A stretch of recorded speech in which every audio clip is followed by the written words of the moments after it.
नमस्कार दोस्तों, आपके अपने YouTube चैनल मंदिर संग्रह में मैं आपका एक बार फिर से स्वागत करती हूँ। दोस्तों, अगर मैं आपसे कहूँ कि बड़े मंगल पर भंडारे की शुरुआत हम हिंदुओं ने नहीं बल्कि मुसलमानों ने की थी, क्यों चौंक गए ना आप? जी हाँ, लेकिन यह एकदम सत्य है।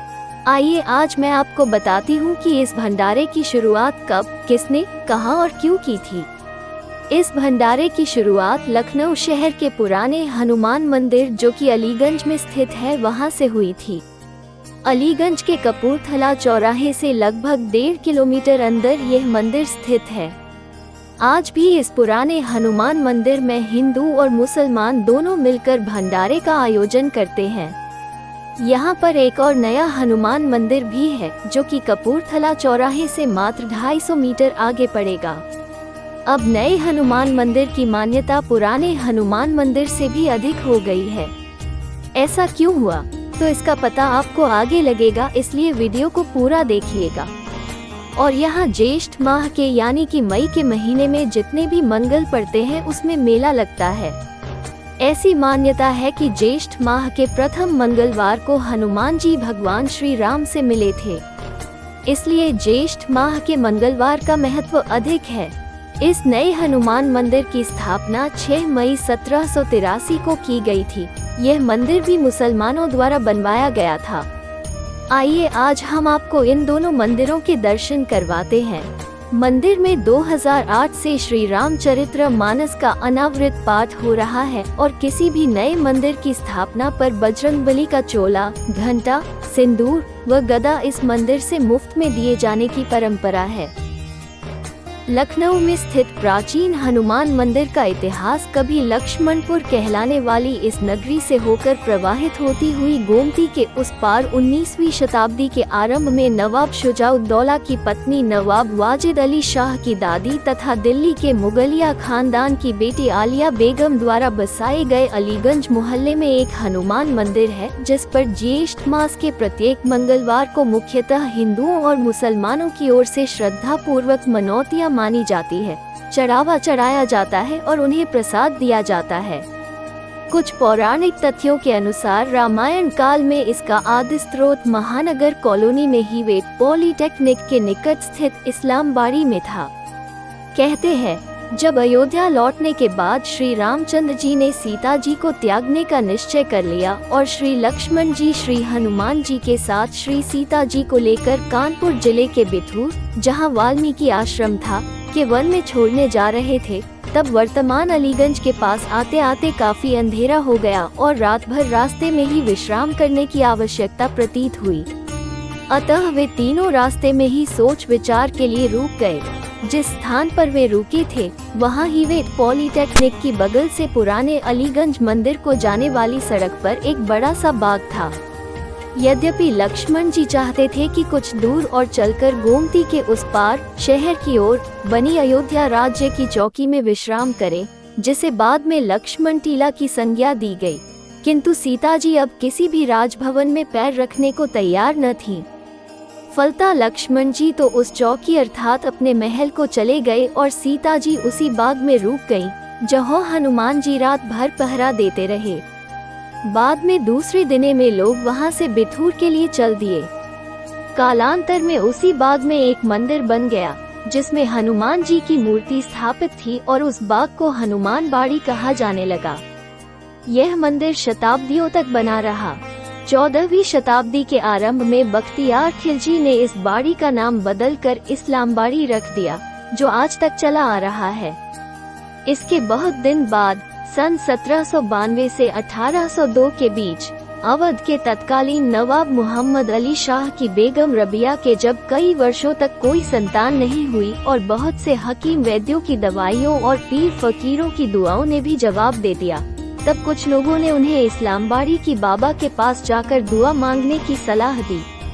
कहते हैं कि वे इस्लामबाड़ी गई और संतान की कामना की। उनकी अभिलाषा पूरी हुई। ऐसी किंवदंती है कि जब वे गर्भवती थी तब उन्हें फिर स्वप्न हुआ जिसमें उनके गर्भस्थ पुत्र ने उनसे कहा कि इस्लामबाड़ी में उसी जगह हनुमान जी की मूर्ति गड़ी है, उसे निकलवाकर किसी मंदिर में प्रतिष्ठित किया जाए। फलता बच्चे के जन्म के बाद रबिया बेगम वहां गई और नवाब के कारिंदों ने टीला खोद डाला तथा नीचे से मूर्ति निकाल ली गई। बाद में उसे साफ सुथरा करके नवाबी आदेश से सोने चांदी तथा हीरे जवाहरात से मनंडित एक हौदे पर बैठाकर हाथी पर रखा गया, जिससे आसफउद्दौला के बड़े इमामबाड़े के पास ही उसे प्रतिष्ठापित करके मंदिर बनवाया जाए।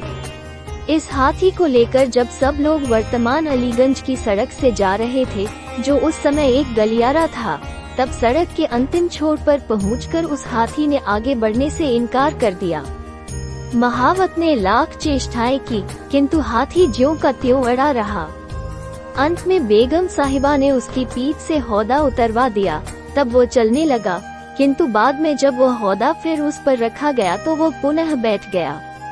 अंत में जब उस बाड़ी के साधु ने कहा कि रानी साहिबा, नुमान जी गोमती के उस पार नहीं जाना चाहते, क्योंकि वो लक्ष्मण जी का क्षेत्र है, तब बेगम साहिबा ने वही सड़क के किनारे गोमती तट के निकट, तब गोमती अपनी वर्तमान स्थिति से हटकर अलीगंज के निकट से बहती थी, मूर्ति स्थापित करा दी और सरकारी खजाने से एक मंदिर भी बनवा दिया और साथ ही साथ उस साधु को सरकारी खर्च पर मंदिर का महंत नियुक्त कर दिया गया। मंदिर के शिखर पर चांद का चिन्ह आज भी देखा जा सकता है। मंदिर के लिए उसके आसपास की अधिकांश जमीन महमूदाबाद रियासत की ओर से मुफ्त में दे दी गई, किंतु मेला अभी आरंभ नहीं हुआ था। कहते हैं मंदिर स्थापना के 2-3 वर्ष बाद उस क्षेत्र में एक बार बहुत दूर दूर तक प्लेग महामारी फैली और सैकड़ों हजारों लोग इस घातक रोग से बचने के लिए पुराने मंदिर के हनुमान जी के मंदिर में गए।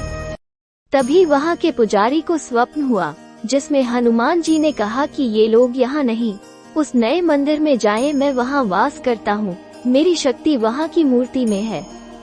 फलता वो पूरी भीड़ उस नए मंदिर में चली आई और उनमें से बहुतों को स्वास्थ्य लाभ हुआ। तभी से इस नए मंदिर पर मेला लगने लगा। किंतु इसी संबंध में एक दूसरी किंवदंती यह है कि एक बार नवाब वाजिद अली शाह की दादी आलिया बेगम बहुत बीमार पड़ी। उन्होंने दुआ की और वो रोग समाप्त हो गया। इसके फलस्वरूप उन्होंने यहाँ बहुत बड़ा उत्सव मनाया, लाखों की खैरात बांटी और तभी से भंडारे और मेले की परंपरा चालू हो गई। ये परंपरा 400 वर्ष से भी ज्यादा पुरानी है। इसी के साथ साथ आलिया बेगम के नाम पर इस पूरे मोहल्ले अर्थात तत्कालीन गांव का नाम अलीगंज रख दिया गया। इन दोनों के अतिरिक्त एक तीसरी किंवदंती और भी है। नवाब वाजिद अली शाह के समय में केसर कस्तूरी का एक मारवाड़ी व्यापारी जटमल लखनऊ आया और चौक के न कट की तत्कालीन सबसे बड़ी सादतगंज की मंडी में कई दिन तक पड़ा रहा, किंतु अधिक महंगी होने के कारण उसके दर्जनों ऊंटों पर लदी केसर ज्यों की त्यों पड़ी रह गई, कोई खरीदार भी नहीं मिला। ज्ञातव्य है कि इस मंडी की प्रशंसा बड़ी दूर दूर तक थी। फारस, अफगानिस्तान तथा कश्मीर आदि से मेवों, फलों तथा जेवरात आदि के बड़े बड़े व्यापारी वहां आते थे। मारवाड़ी व्यापारी बड़ा निराश हुआ और लोगों से कहने लगा कि अवध के नवाबों का मैंने बड़ा नाम सुना था, किंतु वो सब झूठ निकला। इतनी दूर आकर भी खाली हाथ लौटने के विचार मात्र से वो बड़ा दुखी हुआ और अयोध्या की ओर चल दिया। रास्ते में इसी नए मंदिर के पास आकर जब वो विश्राम के लिए रुका, तब लोगों के कहने से उसने हनुमान जी से अपने माल की बिक्री के लिए मनौती मानी। संयोगवश उन्हीं दिनों नवाब वाजिद अली शाह अपनी कैसर बेगम के नाम पर कैसर बाग का निर्माण करा रहे थे।